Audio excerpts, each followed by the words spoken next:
Bom dia, bom dia, bom dia, gente. Tudo bem? Prazer ter todos aqui. Hoje, José Alexandre Maluf, falando sobre catleias para iniciantes, mas ele está louco para se complicar aí com umas perguntas dos iniciantes aqui presentes, né? Dizer. Bom, Maluf, à vontade.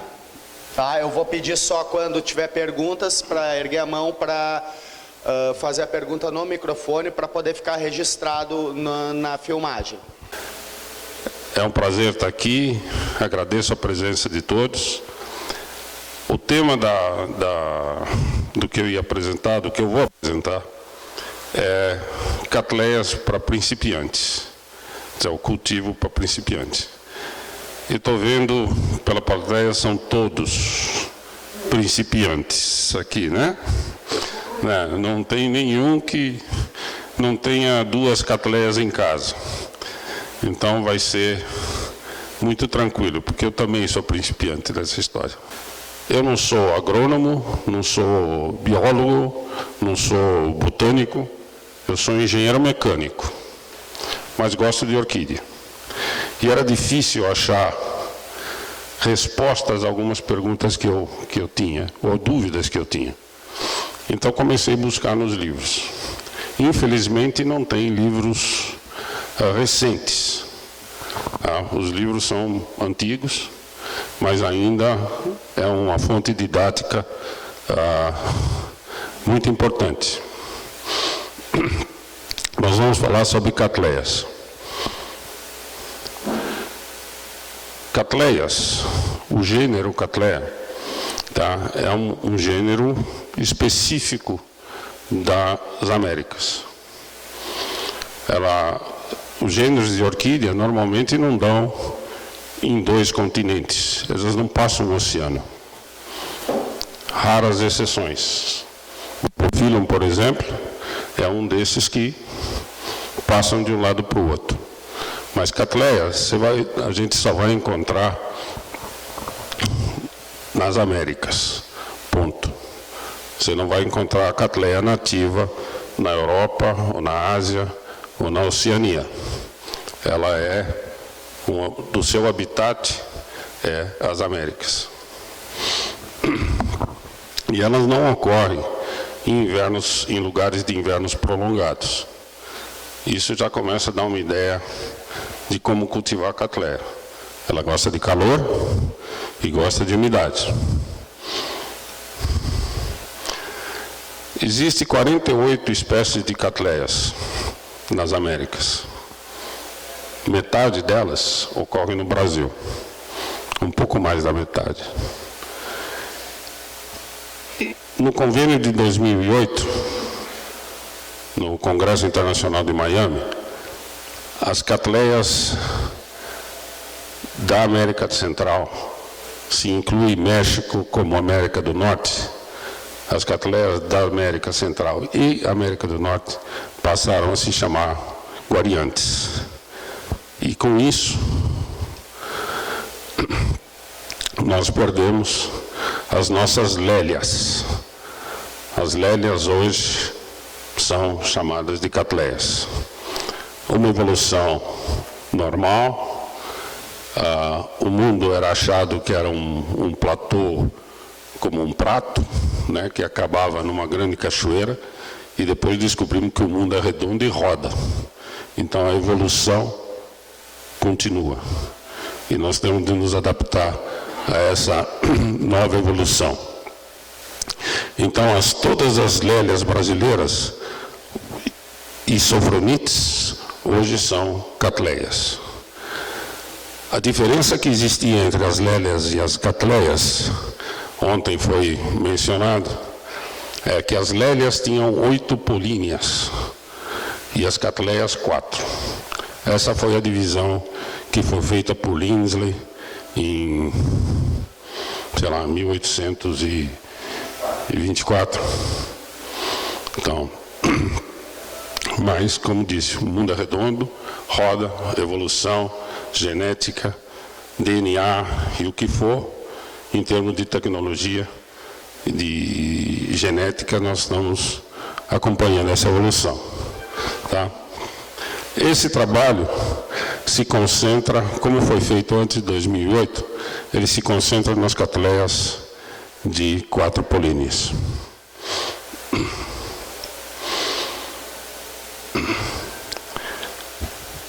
São 28 catleias brasileiras, ou espécies de catleias brasileiras. E se dividem dentro dos biomas no Brasil, identificado pelo IBGE, tá? E elas são nativas de todos esses biomas.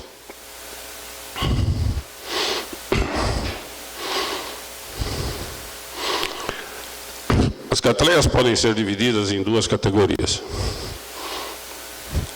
Uma pela sua morfologia e outra pelo seu metabolismo. Por morfologia, pela sua forma, são as unifoliares e as bifoliares. Unifoliar, uma folha só na haste do pseudobulbo, ou uma folha só na haste do pseudobulbo. E essas são as 8 unifoliares encontradas no Brasil.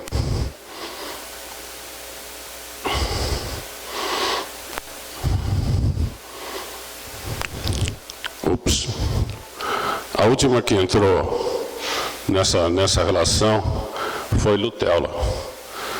Luteola, antes a gente sabia que tinha no Peru e na Venezuela, mas agora encontraram Luteola e Gemini na Amazônia.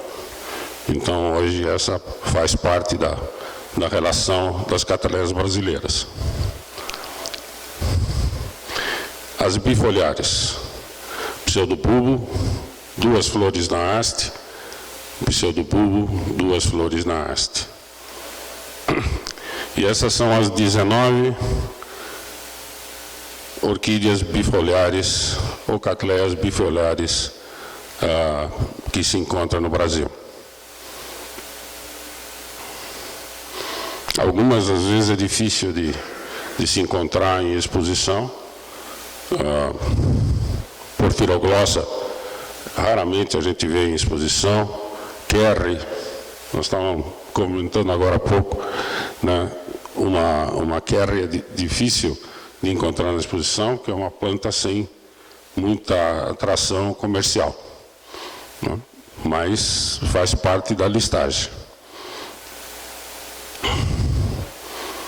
E hoje são considerados alguns híbridos naturais. Foi mencionado ontem pelo Varela, alguns híbridos que se encontram na natureza, que hoje tanto o RHS como a OS consideram híbridos naturais. E são conhecidos. Por exemplo, Cattleya dolosa, que é um cruzamento de Walkeriana e Ludgesis, mas se encontra em habitats onde as duas existem. E são inerentes de um cruzamento natural. Hoje elas são consideradas espécies. A única diferença, que a gente sabe que é híbrido, a única diferença é que quando se escreve, se coloca um xizinho na frente para saber que isso é um híbrido natural e considerado espécie.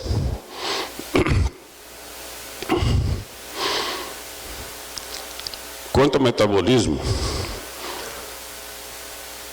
a gente divide as catleias entre as que dão raízes antes da floração e as que dão raízes depois da floração.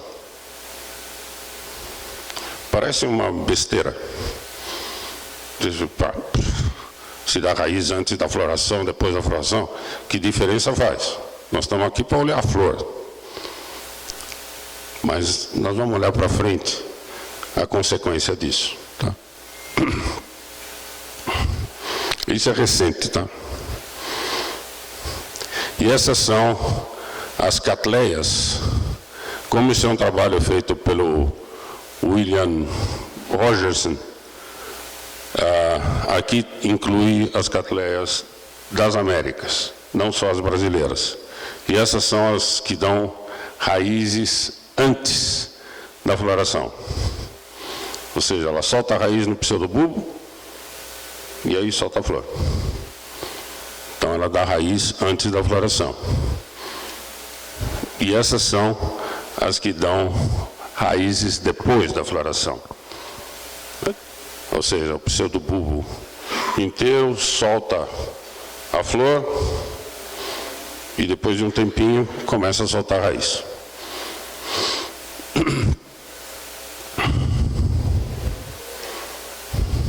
E existem 4 ainda que estão em estudos. A violácea, a clande, a valqueriana, volta para trás, valqueriana e o novilho. Tá? Muito bom. Partindo de um princípio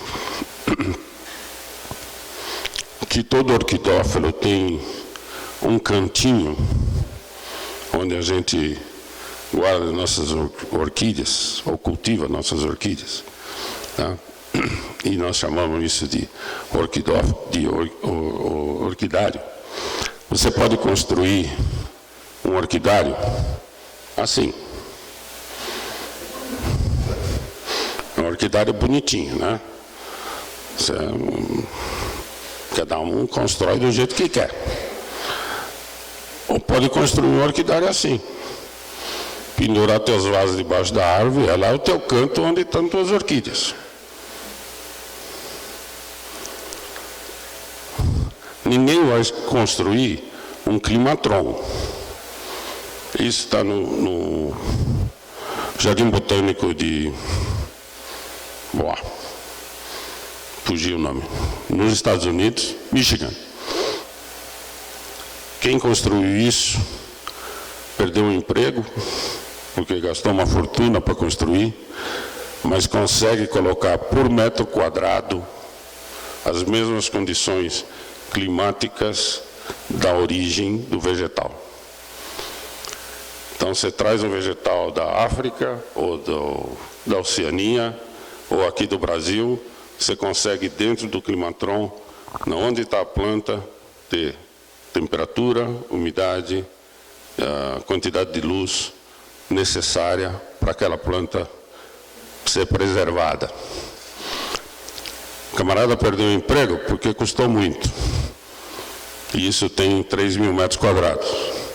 Hoje estão construindo 10 vezes maior, porque acharam que realmente tem uma certa finalidade, não agora, mas para o futuro pode ser alguma coisa interessante.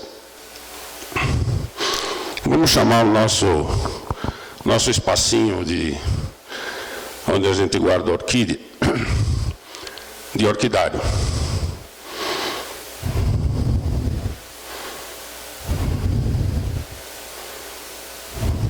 E esse cantinho é seu. Porque dificilmente você vai achar um cantinho igual em outro lugar. Porque o seu orquidário é o seu orquidário. As características do seu orquidário são únicas. Ninguém vai construir um orquidário igual ao seu. Bata no peito e diz: esse orquidário é o meu orquidário. Você pode construir outro do lado que não vai ser igual. Essas particularidades do seu orquidário, você deve conhecer bem. Tá? E nós temos de observar, para ter esse orquidário, alguma coisa que vem junto quando você constrói o seu orquidário. Que é luz, temperatura, umidade e ventilação. Então, quando for construir o orquidário, veja se não tem nenhum prédio de 10 andares do lado. Porque você vai ter deficiência de iluminação ou ventilação. Então, o teu orquidário, onde você coloca, vai ter características de iluminação, temperatura e umidade únicas daquele local. Então, esses 4 elementos montam o seu orquidário. Porém, a gente gosta de complicar, né? E para o cultivo, você vai precisar irrigação, adubação, vai ter replantio usando diferentes tipos de vasos, ou não, tá? Substratos diferentes. E com isso você vai mudando certas características. E essas ações que a gente tem com as mudanças do orquidário não podem ser analisadas isoladamente, porque uma interfere na outra. Então, o seu cultivo está relacionado a esses elementos, tá, que existem dentro do seu manejo das plantas no seu orquidário. Não podemos esquecer que cada fator está relacionado, né? Cada ação que você toma vai influenciar um outro fator. E eles ficam assim. Se você mexe na temperatura, você vai mexer na ventilação ou na umidade. Não tem como. Você coloca uma tela a mais para ficar mais sombrio, tá? Você vai interferir na ventilação dentro do seu orquidário. Então, são as características que cada mudança que fizer afeta alguma coisa. E o teu cultivo pode ficar prejudicado. Então, vamos separar esses 4 elementos e ver o que ocorre. Luz. Equilíbrio da iluminação é importante. Tem que tomar muito cuidado para não queimar as folhas. Luz é catalisador da reação de fotossíntese. Não interfere na reação, mas se não tiver luz, não ocorre a reação de fotossíntese, que é a formação de clorofila. E esse é a parte do ciclo vegetativo da planta. Luz não queima. O sol queima. Direto, sim, queima. E a refração dessa luz pode queimar. Quando a gente fala refração, o exemplo que eu costumo dar no meu tempo, pelo menos, quando eu tinha aula de ciência no grupo escolar, a gente ia no pátio e tinha um pedacinho de papel lá. A luz batendo em cima direto, não acontecia nada. Mas você colocava uma lente de óculos, entre o sol e a folha pegava fogo. Essa refração aumenta a temperatura e pode queimar. Luz é fator limitante. Como eu falei antes, quando você constrói seu orquidário, a luz é limitante. Você tem lá um prédio do lado, já começa a complicar. Ou tem um terreno que não tem prédio e de repente constrói um, né? E assim é a evolução que você tem de estar sempre prestando atenção. E a iluminação adequada, eu não consegui ver isso no meu orquidário. Tá? As hastes florais ficam mais fortes, mais rígidas e não precisam de estaqueamento. Mas eu não consegui ver isso no meu orquidário ainda. Provavelmente eu não tenho luz adequada no orquidário, mas isso está escrito. Se não me engano, quem escreveu isso foi Renner, num dos livros dele.